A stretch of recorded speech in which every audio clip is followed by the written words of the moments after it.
regardez attentivement l'image qui a déclenché toute cette histoire. Un char Merkava en flammes dans le sud du Liban. De la fumée qui s'échappe par les écoutilles. Des membres d'équipage qui sortent en titubant. Et en quelques secondes, une scène qui devient beaucoup plus grave que ce que laisserait entendre le langage d'un simple incident de sécurité routinier. Et c'est le premier point qu'il faut établir. Ce qui s'est déroulé n'était pas un petit accrochage frontalier. Ce n'était pas non plus un échange de tirs isolés. Le deuxième point est tout aussi important. Une grande partie de ce qui a circulé en premier ne venait pas des grands réseaux occidentaux, elle ne venait pas non plus des canaux officiels israéliens. Cela venait de médias libanais, de médias régionaux, de fils liés au domaine militaire, puis plus tard, de confirmations partielles dans des reportages israéliens qui reconnaissaient des pertes, des blessés et des attaques, mais souvent sans les détails opérationnels visibles dans les images elles-mêmes. Alors, je vais vous expliquer ce qui semble s'être produit, ce qui peut être affirmé avec une confiance raisonnable, ce qui demeure contesté, et pourquoi cela dépasse largement une seule journée de combat. Parce que si la séquence est même en grande partie exacte, alors il s'agit de l'un des pires revers tactiques en une seule journée subis par les forces terrestres israéliennes dans le sud du Liban au cours des dernières semaines. Et si cette évaluation se confirme, alors les implications politiques et stratégiques sont plus importantes que les titres ne le suggèrent. La première embuscade était centrée sur ce char en flammes. Selon les images diffusées et l'analyse qui a été associée par des commentateurs libanais et régionaux, le véhicule aurait été touché par un missile anti-char guidé alors qu'il opérait à l'intérieur du territoire libanais. L'impact semble avoir frappé le côté gauche de la coque ou une zone proche d'une protection blindée plus mince. Il a été suivi presque immédiatement d'une explosion secondaire que de nombreux analystes interprètent comme une détonation interne de munitions. Cette distinction est importante. Un incendie après l'impact peut suggérer des dommages à la mobilité ou une pénétration localisée. Mais une explosion plus importante depuis l'intérieur du char pointe vers quelque chose de plus grave, une destruction catastrophique ou, à tout le moins, une pénétration ayant atteint des munitions stockées ou d'autres matériaux hautement inflammables. Dans la vidéo, le char ne semble pas foncer vers l'avant dans une manœuvre de percée. Il semble plutôt être soit à l'arrêt, soit en train de se repositionner lentement, soit en train d'effectuer une patrouille limitée ou une mission de surveillance. Cela le rendrait vulnérable, surtout si l'équipe attaquante avait déjà identifié son arc de tir, son angle d'exposition et sa voie probable de repli. On peut aussi voir ce qui semble être des membres d'équipage qui émergent après l'impact. Deux silhouettes sortent vivantes, font quelques pas, et l'une d'elles semble s'effondrer. Une autre semble se retourner ou tenter d'aider. Des médias libanais affirment qu'au moins 2 soldats israéliens ont été tués dans ce véhicule ou autour de celui-ci, mais selon les reportages cités dans la transcription, les autorités israéliennes n'avaient pas encore détaillé complètement les pertes liées à cet incident précis. Ce n'est pas inhabituel. Les armées en combat actif ne confirment pas toujours les pertes immédiatement, surtout lorsque l'événement est encore en cours ou lorsque des images du champ de bataille circulent déjà et que le commandement tente de contrôler le récit public. Mais voici ce qui rend cette affaire différente. Les preuves visuelles sont assez fortes pour que le langage affirmant qu'il n'y a pas eu de perte majeure devienne difficile à maintenir sans soulever plus de questions qu'il n'apporte de réponses. Et ce char en flammes n'était que le début.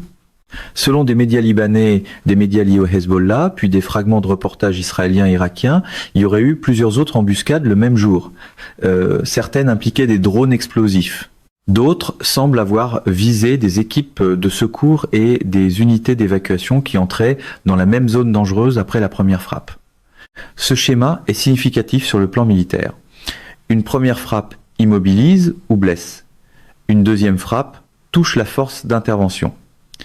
Une troisième frappe vise l'évacuation sanitaire ou la tentative d'extraction. Ce n'est pas du harcèlement aléatoire. C'est une conception d'embuscade en couche, L'un des incidents aurait eu lieu près de la ville de Ta. Un rapport libanais a affirmé qu'aux environs de 10 heures du matin, un drone explosif avait frappé une force israélienne d'évacuation dans le sud. Le vocabulaire utilisé dans ces rapports parlait d'un impact confirmé et d'autres affirmations ont ensuite indiqué que plusieurs soldats israéliens avaient été tués ou blessés lorsque l'effort de secours lui-même a été attaqué. Maintenant, cet incident précis est plus difficile à vérifier visuellement parce que toutes les frappes revendiquées ne sont pas accompagnées d'images claires. Mais le schéma général est renforcé par plusieurs rapports décrivant un dimanche noir pour les forces israéliennes dans le sud du Liban. Et lorsque plusieurs récits locaux distincts, accompagnés de reconnaissances partielles dans les médias israéliens, commencent à converger autour de la même fenêtre temporelle, c'est là que les analystes doivent porter attention. Il y a aussi la guerre du message autour de ces événements. Les médias du Hezbollah ont diffusé du matériel destiné non seulement aux combattants, mais aussi aux civils israéliens et aux résidents des colonies du Nord. Le message central était direct: ne croyez pas qu'une soi-disant zone de sécurité au Liban vous gardera en sécurité, et ne supposez pas que l'élargissement de cette zone créera une protection durable. Ce message s'adresse directement à l'un des grands débats stratégiques de ce conflit. Du côté israélien, l'argument est de plus en plus que plus de profondeur, plus d'espace tampon et plus de contrôle avancé sont nécessaires pour réduire les attaques transfrontalières. Du côté du Hezbollah, l'argument est inverse. Peu importe jusqu'où la zone s'étend, ils continueront de la frapper. C'est ici que l'enjeu devient plus qu'une histoire tactique. Il devient une lutte autour du sens même de la sécurité. La sécurité se crée-t-elle en repoussant la ligne de front vers l'extérieur? Ou est-ce que cela crée simplement plus de territoire à défendre, plus de positions fixes à exposer et plus de routes propices aux embuscades? La géographie du sud du Liban compte ici. Ce n'est pas une guerre en désert ouvert. C'est un terrain fragmenté avec des villages, des lignes d'arbres, des crêtes, des routes, des points d'observation et une longue histoire de guerre anti-chars et anti-patrouille. Dans cet environnement, même une force technologiquement supérieure peut être contrainte à des mouvements prévisibles. Et c'est exactement ce qui semble s'être produit. Les forces israéliennes ont avancé ou tenu des positions, le Hezbollah ou des combattants affiliés ont attendu le bon moment, un char a été touché, des unités de secours sont entrées, des drones sont apparus, une extraction par hélicoptère aurait été menacée.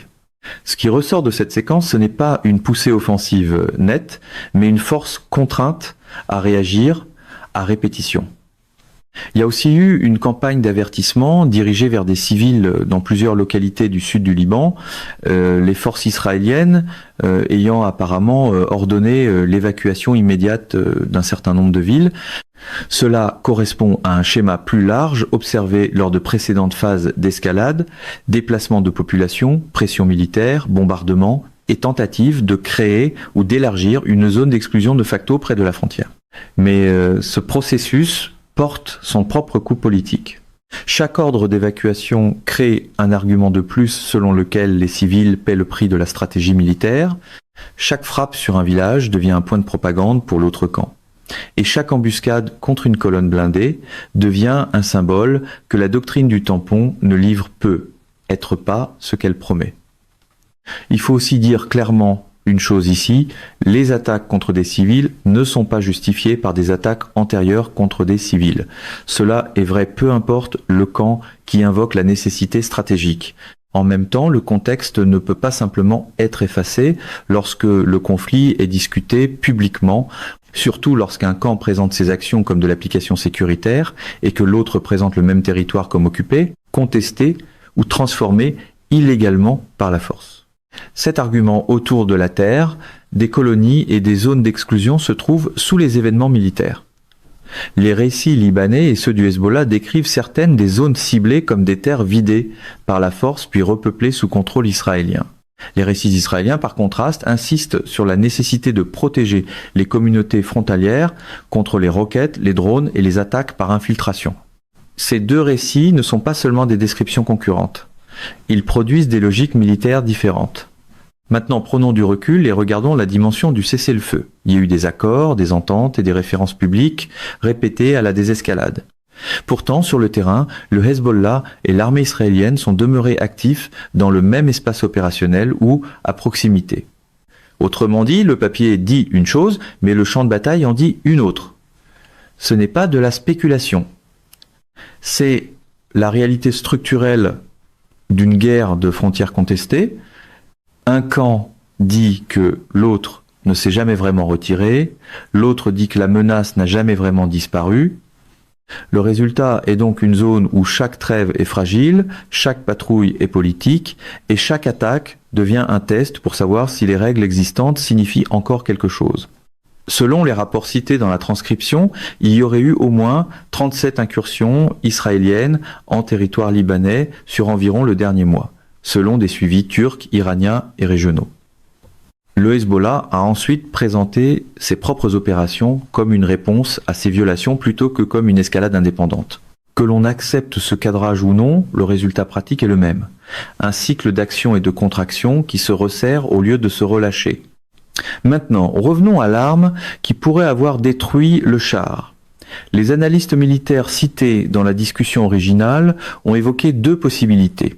L'une est le Kornet russe, un missile anti-char à guidage laser qui exige que l'opérateur maintienne le suivi jusqu'à l'impact.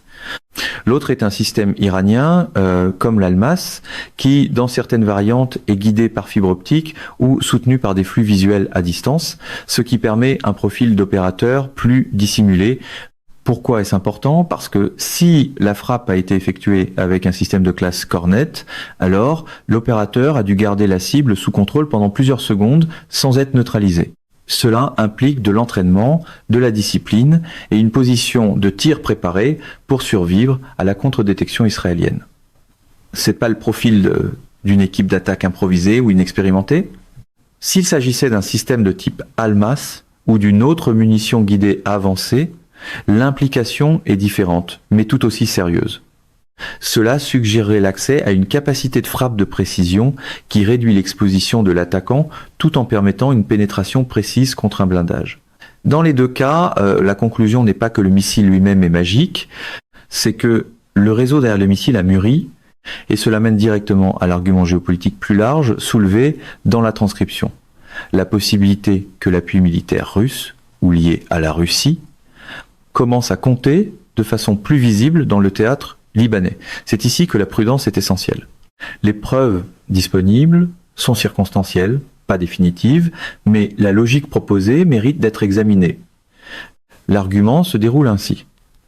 Israël aurait précédemment mené des frappes liées à des infrastructures iraniennes dans la région de la mer Caspienne, une zone très éloignée du champ de bataille immédiat du Levant et profondément liée aux routes commerciales russes et iraniennes. Selon cette interprétation, cette action n'était pas seulement une action anti-Iran, c'était aussi une provocation stratégique touchant des intérêts russes dans une zone relativement isolée. À partir de là, la prochaine étape de l'argument n'est pas que la Russie répondrait directement par une intervention militaire ouverte. C'est que Moscou pourrait augmenter la qualité, la quantité ou la sophistication des systèmes qui parviennent aux acteurs alignés sur l'Iran au Liban. Ce serait une réponse indirecte classique, faible visibilité, forte possibilité de déni et nuisance opérationnelle maximale pour Israël. Encore une fois, cela demeure une possibilité analytique, pas une chaîne de commandement prouvée, mais le point plus large de la transcription est que les surprises sur le champ de bataille surgissent rarement de nulle part. Lorsqu'un camp commence à réussir des embuscades anti-chars plus efficaces, des frappes de drones contre des équipes de secours et des attaques en couche contre des routes d'extraction, les analystes se demandent naturellement si un appui extérieur, une formation ou de nouveaux systèmes ont modifié l'équilibre local. C'est le mécanisme central ici. Des événements tactiques sur une route de village dans le sud du Liban peuvent refléter des pressions stratégiques qui s'étendent de Téhéran à Moscou, de la mer Rouge à la mer Caspienne et de la guerre de Gaza au front nord. Le champ de bataille peut être local, mais la logique d'approvisionnement est régionale. Il existe aussi des informations, encore une fois, non pleinement confirmées par des canaux officiels ouverts, selon lesquels les forces israéliennes auraient commencé un retrait graduel de certaines positions avancées dans des secteurs comme Binji Bay, Maroun al-Ras et Haïta al-Shahab. Les sources israéliennes peuvent appeler cela un redéploiement tactique ou un repositionnement limité. Les critiques appellent cela ce à quoi cela ressemble sous pression, un retrait de positions qui ne peuvent plus être tenues à un coût acceptable. Cette distinction est importante parce que les armées décrivent rarement leurs propres mouvements avec le vocabulaire que préfèrent leurs adversaires. Une retraite devient un réajustement tactique. Une position devenue intenable devient un repositionnement pour de futures opérations. Mais si des véhicules blindés se déplacent visiblement vers le nord, si les schémas d'évacuation médicale changent et si des positions fixes sont réduites après une série d'embuscades, alors quelque chose de matériel a changé. C'est l'une des raisons pour lesquelles la question médiatique compte autant. Pourquoi ces vidéos n'ont-elles pas immédiatement dominé la couverture internationale? Pourquoi les spectateurs ont-ils dû reconstituer l'histoire à partir de chaînes libanaises, de reportages israéliens partiels et de médias régionaux en Irak, en Turquie ou ailleurs? Une partie de la réponse tient à l'accès. Les journalistes intégrés à une armée voient ce que cette armée leur permet de voir. Les journalistes dans le sud du Liban font face à un danger extraordinaire et certains ont été tués. La vérification indépendante en temps réel est donc extrêmement difficile, surtout lorsque les règles de censure, les restrictions militaires et la modération des plateformes interfèrent toutes avec la circulation du matériel brut. Mais il y a une autre partie de la réponse et elle est plus inconfortable. Les pertes subies par son propre camp sont toujours plus difficiles à montrer politiquement que les pertes subies par l'ennemi. Les images d'un char en flammes et d'une opération de secours perturbée perçant l'aura de contrôle. Elle rappelle au public que la supériorité ne signifie pas l'invulnérabilité. C'est pourquoi ces images comptent au-delà du champ de bataille. Elles affectent le moral intérieur, elles affectent les débats au cabinet, elles affectent les arguments autour du cessez-le-feu, de l'escalade, du fardeau des réservistes et de la durabilité de toute campagne au nord. Une perte militaire peut être localisée. Une perception de dérive stratégique est beaucoup plus difficile à contenir. Et si l'on combine cela avec la possibilité d'une reprise de la guerre impliquant l'Iran, les enjeux augmentent encore. La transcription soutient que ce qui s'est produit au Liban pourrait être un signal précoce d'une escalade plus vaste à venir. Peut être que les systèmes utilisés étaient déjà en place, peut être que d'autres arrivent, peut être que la prochaine phase impliquera davantage de drones, davantage de missiles avancés et une pression plus forte en guerre électronique. C'est la question ouverte. Si le front iranien se rallume pleinement, le front nord restera-t-il limité ou deviendra-t-il l'endroit où Israël absorbe le coût indirect de sa campagne régionale plus large? Ce n'est pas une formule rhétorique. C'est l'une des questions stratégiques centrales qui pèsent sur tout ce conflit. Maintenant, comme si cela ne suffisait pas, pour un seul cycle de nouvelles, la transcription bascule ensuite vers un deuxième événement qui a déclenché sa propre vague de confusion, de soupçons et de guerre narrative. L'incident de tir au Washington Hilton pendant un événement lié à Donald Trump et au circuit de presse de la Maison-Blanche. À première vue, l'histoire semble simple. Des rapports ont indiqué qu'un suspect armé avait été arrêté après des coups de feu près du lieu associé au dîner des correspondants de la Maison-Blanche au Hilton de Washington. Trump était présent dans l'espace événementiel plus large. Les invités comprenaient des journalistes, des responsables et des figures politiques. La sécurité était lourde. Des coups de feu ont été entendus. Puis presque immédiatement, les informations sont devenues contradictoires. Certains médias ont d'abord suggéré que le suspect avait été tué, d'autres ont dit qu'il était vivant et détenu. Certains témoins ont rapporté 3 coups de feu, d'autres ont parlé de 5 ou même de 6 à 8. Il y avait des affirmations initiales contradictoires au sujet des blessés, de la question de savoir si le suspect avait atteint la salle principale et de l'endroit exact où la confrontation avait eu lieu à l'intérieur de l'hôtel. Ce genre de confusion est fréquent lors d'incidents en développement. Mais ce qui a rendu ce cas inhabituel, ce n'était pas seulement le désordre informationnel. C'était la façon dont le message politique a commencé presque immédiatement, bien avant qu'une image publique cohérente se stabilise. Selon les reportages cités dans la transcription, le suspect a ensuite été identifié par des sources médiatiques comme C. Thomas Allen, un homme de 30 et 1 an de la région de Torrance, en Californie. CBS, cité comme source partenaire dans le reportage de la BBC mentionné à cet endroit, a dit que les forces de l'ordre croyaient qu'il avait exprimé l'intention de cibler des responsables de l'administration Trump. Le personnel de sécurité aurait échangé des tirs avec lui et l'aurait capturé vivant. Cela seul rendrait l'incident significatif. Un homme lourdement armé, qui aurait porté un fusil et des chargeurs, entre dans le même hôtel qui accueille l'un des rassemblements politico-médiatiques les plus sensibles du pays sur le plan sécuritaire. Si cela est vrai, c'est déjà un échec majeur de sécurité, même si le dernier périmètre a tenu. Et c'est la distinction essentielle. Le dernier anneau a peu être arrêté l'homme, mais les anneaux précédents ne l'ont clairement pas fait. Un système de sécurité ne se juge pas seulement au fait qu'une catastrophe a été évitée de justesse. Il se juge au nombre d'occasions qui ont existé pour que la catastrophe se développe. Les témoignages ajoutent à la confusion. Un vétéran militaire identifié dans la transcription comme Aaron Tellman aurait entendu au moins 3 détonations. Wolf Blitzer, de CNN, qui aurait été à courte distance, aurait entendu 6 coups de feu et décrit des agents se jetant sur lui avant qu'il ne se réfugie dans une toilette pour hommes avec environ 15 autres journalistes. Cela ne ressemble pas à un confinement calme et étroitement géré. Cela ressemble à une scène où l'appareil de protection réagissait au lieu de contrôler. Et dans des environnements de sécurité d'élite, cette différence compte énormément.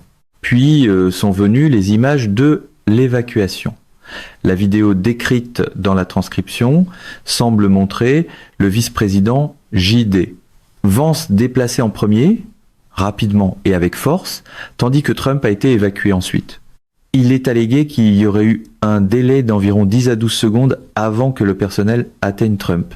Et un extrait montrerait prétendument qu'il trébuche ou tombe pendant l'extraction. Maintenant, pour être prudent, des fragments vidéo et des moments chaotiques peuvent induire en erreur. Les angles de caméra déforment le temps. Des équipes de protection différentes peuvent emprunter des routes différentes. Les agents les plus proches d'une personne protégée ne sont pas nécessairement les mieux placés physiquement pour en atteindre une autre. Et tout cela est vrai. Mais voici ce qui demeure inconfortable. Dans une salle où un incident de tir actif vient de se produire, l'impression visuelle compte. Si le public voit de la confusion, un délai, et une personne protégée qui semble exposée même quelques secondes de plus, alors la confiance dans le système s'érode rapidement. C'est particulièrement vrai pour une figure déjà entourée de récits répétés d'attaques tentées. La transcription souligne un autre détail qui a alimenté les soupçons en ligne. Avant l'événement, la porte-parole de Trump, Caroline Leavitt, aurait utilisé l'expression selon laquelle il y aurait des tirs ou du feu dans la salle ce soir-là, apparemment comme une métaphore pour promettre une apparition de Trump animée et combative. Dans l'anglais politique ordinaire, ce genre de langage n'est pas inhabituel. Les gens disent constamment qu'il y aura des feux d'artifice, des tirs verbaux, de la chaleur ou du feu. Mais après de véritables coups de feu, la phrase a pris une toute autre résonance. Ce qui était probablement une formule rhétorique est instantanément devenu, aux yeux de nombreux spectateurs, soit une coïncidence troublante, soit quelque chose de beaucoup plus sinistre. C'est ainsi que le langage fonctionne en crise politique. Le contexte peut transformer rétroactivement une formule inoffensive en symbole. Puis est venue la réaction de Trump lui-même, et c'est là que le récit est passé du chaos au politique profond.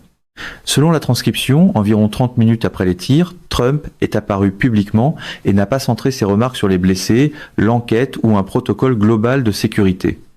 Au lieu de cela, il aurait rapidement pivoté en disant que le Hilton était dangereux et que cela prouvait la nécessité de son projet préféré de Golden Ballroom à la Maison-Blanche.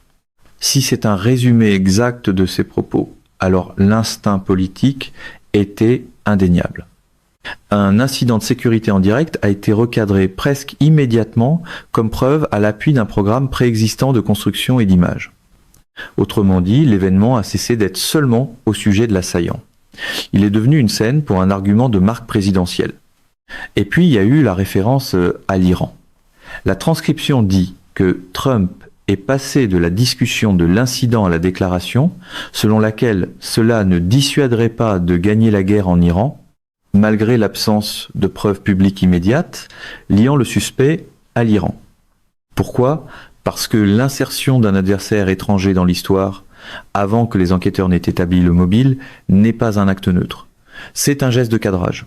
Cela invite le public à placer l'événement dans un récit de guerre plus vaste avant que le fondement factuel existe. Cela ne veut pas dire que la déclaration était nécessairement malhonnête, cela veut dire qu'elle était prématurée. Et en politique de sécurité nationale, un cadrage prématuré peut façonner la compréhension du public plus puissamment que les corrections ultérieures ne le feront jamais. C'est pas une petite question.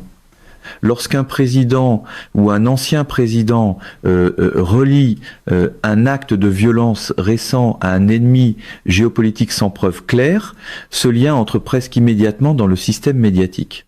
Les partisans le répètent, les émissions d'opinion l'absorbent, les opposants y réagissent, et au moment où les enquêteurs clarifient les faits, l'architecture émotionnelle de l'histoire est déjà construite.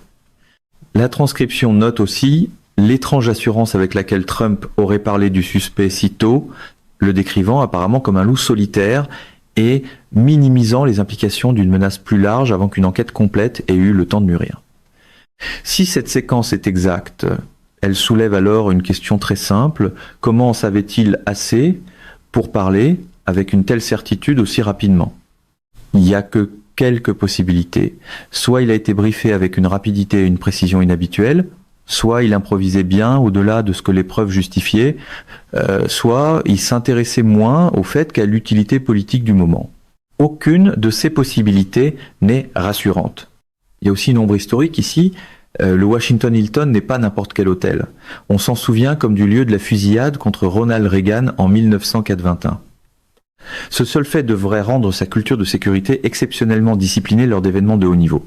Donc, si un suspect armé s'est vraiment rendu aussi près à l'intérieur du même établissement des décennies plus tard, alors les questions institutionnelles deviennent impossibles à éviter. Comment est-il entré? Où le premier contrôle a-t-il échoué? A-t-il assemblé l'arme à l'intérieur, comme certains rapports l'ont spéculé? Les détecteurs de métaux ont-ils été contournés, absents ou mal configurés? Le contrôle d'accès s'est-il effondré sous la pression du flux d'invités, du trafic médiatique et des mouvements de service? Ce ne sont pas des questions secondaires. Elles sont toute l'histoire du point de vue de la protection. La transcription traite l'incident avec scepticisme, suggérant même que les images étaient si étranges que les gens se demanderont naturellement s'il a été mis en scène, manipulé ou au moins exploité politiquement. Une analyse neutre doit séparer ces possibilités avec soin. Il y a d'abord la possibilité d'une attaque réelle, suivie d'une récupération politique opportuniste. C'est courant. Les politiciens le font tout le temps, surtout dans des systèmes polarisés où chaque crise est immédiatement convertie en capital symbolique. Il y a ensuite la possibilité d'un événement exagéré ou amplifié théâtralement dans lequel un danger réel existait, mais où le message ultérieur l'a transformé en quelque chose de plus grand, plus étrange ou plus utile qu'il ne l'était objectivement. Et il y a finalement la possibilité la plus sombre, que toute l'affaire ait été d'une certaine manière organisée ou manipulée. Il n'y a pas dans la transcription de preuves suffisantes pour soutenir cette conclusion. Le soupçon seul n'est pas une preuve, et la coïncidence, aussi inconfortable soit-elle, demeure une coïncidence jusqu'à ce que quelque chose de plus concret émerge. Ce que l'on peut dire sans risque, c'est ceci, le public a vu un environnement lourdement protégé échouer apparaître pleinement protégé, puis le public a vu une figure politique répondre avec de la marque, de l'architecture et du signalement géopolitique plus rapidement qu'avec une préoccupation visible pour le processus, la responsabilité ou le calme. Cette combinaison elle est toujours générée de l'incrédulité. Cela soulève aussi une question plus large sur l'état de la violence politique aux États-Unis. Même si cet événement précis s'avère plus limité que ce qui a d'abord été rapporté, l'atmosphère qui l'entoure est réelle. La vie publique est saturée de langage de menaces, d'ennemis symboliques, de radicalisation en ligne et d'une attente permanente selon laquelle chaque grand événement peut être interrompu par la force. C'est le véritable problème structurel. Lorsqu'un incident de coup de feu ne choque plus le système jusqu'à le ramener à la sobriété, mais devient plutôt immédiatement un autre champ de bataille pour le contrôle narratif, la République fonctionne déjà dans un état dégradé. Les faits arrivent tard, les cadres arrivent d'abord, et une fois que les cadres se durcissent, la vérité peine à les rattraper. Il y a une autre couche d'ironie ici. Dans l'histoire du Liban, comme dans celle de Washington, le conflit central ne porte pas seulement sur ce qui s'est produit, il porte sur qui réussit à définir ce qui s'est produit en premier.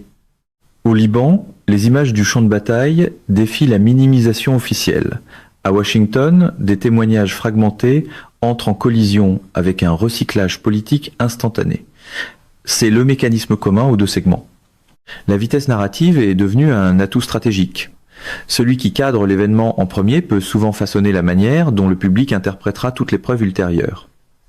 Dans le sud du Liban, le premier cadre était que les forces israéliennes avaient subi une série sévère d'embuscades que les grands médias sous-jouaient. Et à Washington, le premier cadre était qu'il y avait eu une tentative d'attaque dans un environnement hyper sécurisé, suivi presque immédiatement d'un déplacement vers le symbolisme intérieur de Trump et une rhétorique centrée sur l'Iran. Ces cadres peuvent évoluer à mesure que davantage de preuves apparaissent. Mais dans les deux cas, ils ont déjà accompli un travail politique. Alors, où cela nous laisse-t-il?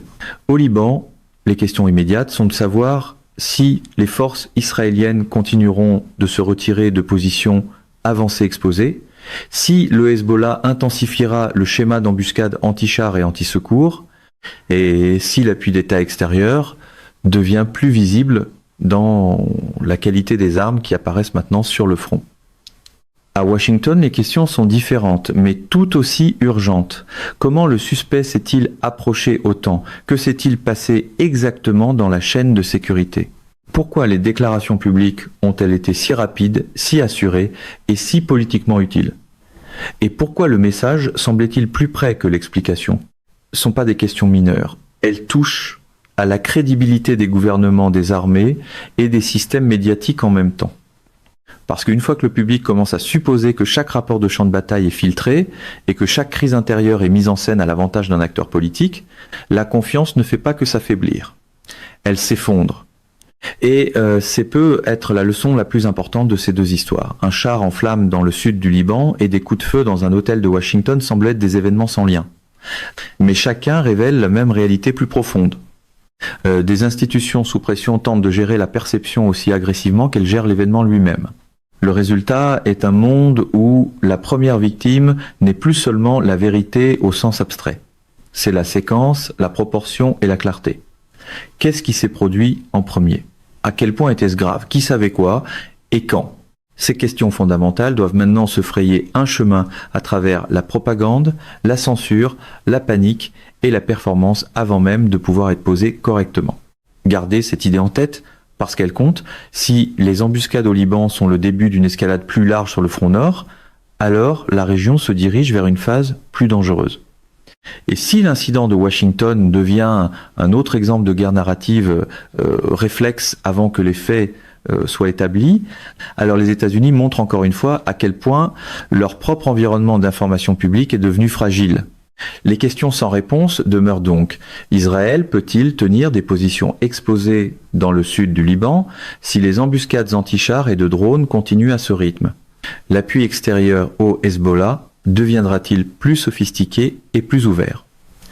Une logique de cessez-le-feu peut-elle survivre lorsque les deux camps insistent pour dire que l'autre l'a déjà brisé au-delà de toute réparation? Et à Washington, un système politique qui transforme instantanément une alerte de sécurité en marchandise. Peut-il encore mener une enquête crédible sur celle-ci? Le public peut-il distinguer une attaque réelle, un spectacle manipulé et une attaque réelle exploitée comme spectacle? Et peut être le plus important, les institutions sont-elles encore capables de donner aux citoyens une version des événements qui ne les oblige pas à assembler la réalité à partir de fragments? Voilà où nous en sommes maintenant. Sur un front, des blindés en flammes et des lignes de retrait contestées. Sur un autre, des coups de feu, de la confusion et un appareil politique qui semble se tourner vers le message avant de se tourner vers l'explication. Théâtre différent, enjeux différents, même lutte sous-jacente. Regardez les images, regardez le langage, regardez qui confirme quoi et qui évite les détails. Parce que dans des moments comme ceux-ci, l'événement compte. Mais la bataille de cadrage autour de l'événement peut vous en dire encore plus sur l'endroit d'où viendra la prochaine escalade. Mesdames et messieurs, notre émission d'aujourd'hui s'arrête ici. Nous vous invitons à partager votre avis personnel dans la section des commentaires ci-dessous. Perspective politique vous salue et vous donne. Rendez-vous très bientôt